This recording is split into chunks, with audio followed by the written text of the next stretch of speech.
ہر طرف بتوں کی پرستش ہے، نمرود کے مجسمے بنے ہوئے ہیں اور لوگ ان کی پوجا پاٹ کرتے ہیں۔ اب ابراہیم کا امتحان ہے کہ کیا اس ماحول کے اندر وہ ان کی طرف جھکاؤ کرتا ہے، لیکن جناب ابراہیم کہتے ہیں کہ ان تماثیل کے آگے تم آسن مارے بیٹھے ہو، جو اپنا دفاع بھی نہیں کر سکتے اور اپنی ضرورت کی تکمیل بھی نہیں کر سکتے، تمہاری ضرورتوں کو کیسے پورا کریں گے؟ تو یہ میرے رب نہیں ہو سکتے۔ شمس و قمر کو، چاند کو، سورج کو، ستاروں کو پوجتے ہو، اچھا یہ چاند، یہ ستارے رب ہے؟ تو جب ڈوب گئے تو کہا کہ جو ڈوبنے والے ہیں وہ میرے رب تو نہیں ہو سکتے، مجھے رب کی ضرورت پڑ جائے، رب ڈوبا ہوا ہو تو مجھے تو وہ چاہیے جو ہر وقت حاضر ہو، تو میں تو اس رب کی پوجا نہیں کر سکتا۔ یہ ان کے شعور کا امتحان تھا اور اس شعوری امتحان میں پورے نکلے۔ پھر اس کے بعد اگلا امتحان تھا کہ وہ اس شعور کو بیان کرنے کی طاقت بھی رکھتے ہیں کہ نہیں۔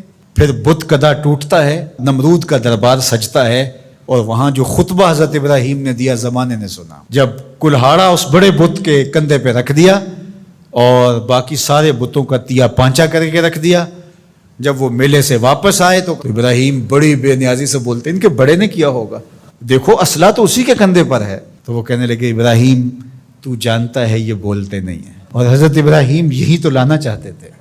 پھر جو خطبہ دیا، اُفِّ لَکُمْ وَلِمَا تَعْبُدُونَ مِن دُونِ اللَّهِ أَفَلَا تَعْقِلُونَ، افسوس ہے تمہارے اوپر اور افسوس ہے ان پر جن کو تم اللہ کے علاوہ پوجتے ہو۔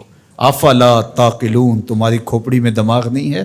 اور پھر اللہ کی توحید کا بیان فرمایا۔ پھر اس کے بعد جان کا امتحان آیا، تو پھر جلتے ہوئے شعلوں کے اندر جس طرح ہنس کے داخل ہوا پیغمبر، یہ الگ اور نرالی شان تھی۔ نمرود نے سوچا تھا جل کے راکھ ہو گیا ہوگا چخا میں، لیکن 40 دن کے بعد جب آگ بجھتی ہے تو حضرت ابراہیم انگاروں سے چلتے ہوئے یوں باہر آتے ہیں جس طرح پھولوں پر کوئی نازنین چل کے آ رہا۔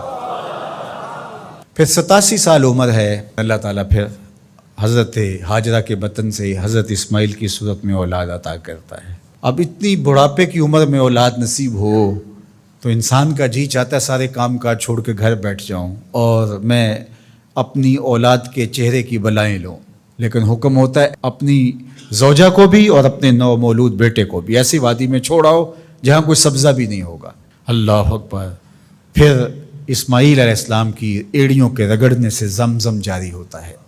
اب ذرا دیکھیے، ایک ایسا امتحان آتا ہے اگر کو ہمالیہ پہ بھی ڈال دیا جاتا اس کا پتا بھی پانی ہو جاتا۔ فلما بلغ معہ السعی، جب وہ ان کے ساتھ چلنے پھرنے کے قابل ہوا۔ ابراہیم علیہ السلام خواب دیکھتے ہیں، اور خواب کیا دیکھتے ہیں کہ میں بیٹے کو ذبح کر رہا ہوں۔ فلما اسلما، جب دونوں راضی ہو گئے، باپ ذبح کرنے پہ اور بیٹا ذبح ہونے پہ، اب باپ کی آنکھوں پہ پٹی بندھی ہے، ہاتھ میں چھری ہے، 100 سال کا بوڑھا باپ، جبل سبیر کا دامن، منا کی وادی، کارکنان قضاء و قدر دم بخود ہیں، شمس و قمر، یہ منظر آج سے قبل انہوں نے نہیں دیکھا تھا، اور سورج بادلوں کی اوٹ میں منہ چھپانے کی کوشش کر رہا ہے کہ یہ منظر مجھ سے نہیں دیکھا جائے گا، حوروں کی چیخیں نکل رہی ہے، کائنات تھرا رہی ہے، مالک قیامت آنے والی۔ اور مالک بھی فرشتوں سے کہہ رہا تھا کہ تم کہتے تھے نا کہ سجدے ہم کریں گے، تسبیحات ہم کریں گے، انسان تو دینگا مشتیاں کرے گا، ذرا میرے بندے کی اس ادا کو بھی دیکھو، میرے حکم کی تعمیل پر میرے بندے کی اس انوکھی ادا کو بھی دیکھو۔ چھری کی نوک حلق کے اوپر رکھ کے پورا وزن ڈال دیا، گلا کٹ گیا، خون بہنے لگا۔ ابراہیم علیہ السلام ایک عجیب کیفیت میں، کیا کیفیت ہو سکتی ہے، میرے پاس تو لفظ نہیں ہے۔ اللہ اکبر۔ جلدی سے جو ہے وہ آنکھوں سے پٹی کھولتے ہیں تو دیکھتے ہیں کہ منظر بدلا ہوا ہے، بیٹا سمجھ کے جس کو ذبح کیا وہ تو دمبا تھا، اور اسماعیل علیہ السلام پاس کھڑے مسکرا رہے ہیں، اور پاس حضرت جبریل امین بھی کھڑے ہیں۔ یہ اس بات کا عملی ثبوت ہے یہ وہ دمبا لے کے آئے ہیں۔ تو بے ساختہ جناب ابراہیم علیہ السلام کی زبان پر جو لفظ آیا وہ یہ تھا، اللہ اکبر، اللہ اکبر۔ تو حضرت اسماعیل بولے لا الہ الا اللہ واللہ اکبر، پاس کھڑے جبریل بولے اللہ اکبر وللہ الحمد۔ اللہ نے کہا اے ابراہیم تمہاری قربانی کی سنت کو بھی قیامت تک جاری رکھیں گے، تمہاری زبانوں سے نکلے ہوئے جملے بھی مرنے نہیں دیں گے۔ وَنَادَيْنَاهُ أَن يَا إِبْرَاهِيمُ قَدْ صَدَّقْتَ الرُّؤْيَا إِنَّا كَذَلِكَ نَجْزِي الْمُحْسِنِينَ، اس حال میں ہم نے ندا دی ابراہیم تو نے واقعی خواب پورا کر دکھایا۔ إِنَّ هَذَا لَهُوَ الْبَلَاءُ الْمُبِينُ، اللہ فرماتا ہے یہ بہت بڑا امتحان تھا، یہ چھوٹا امتحان نہیں تھا۔ اور پھر میرا رب رب ہو کے کیا کہتا ہے؟ سلام علی ابراہیم، اے ابراہیم تیرے اوپر سلامتیاں نازل ہو۔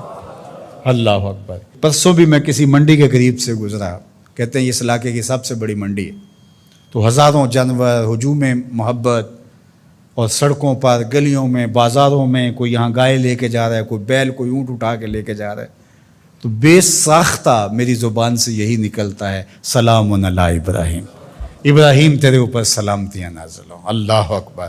اور اس قربان گاہ پر، جس قربان گاہ پر حضرت اسماعیل کو لے کر کے چلے تھے، منا کی وادی میں جبل سبیر کے پاس، وہاں 25 لاکھ حجاج جانور ذبح کریں گے، تو منا کی وادی اس گونج سے منور ہوگی، آواز آ رہی ہوگی سلام علی ابراہیم، ابراہیم تیرے اوپر سلامتی۔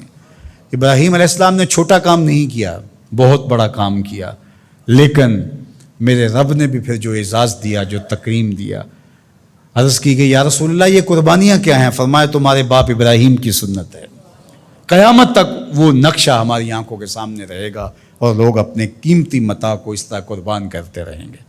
ہمارے ایک بزرگ فرمایا کرتے تھے کہ ہر بندے کا کوئی نہ کوئی اسماعیل ہوتا ہے، جب تک وہ اپنے اسماعیل کی گردن پر چھری نہیں رکھتا رب کا قرب نصیب نہیں ہوتا۔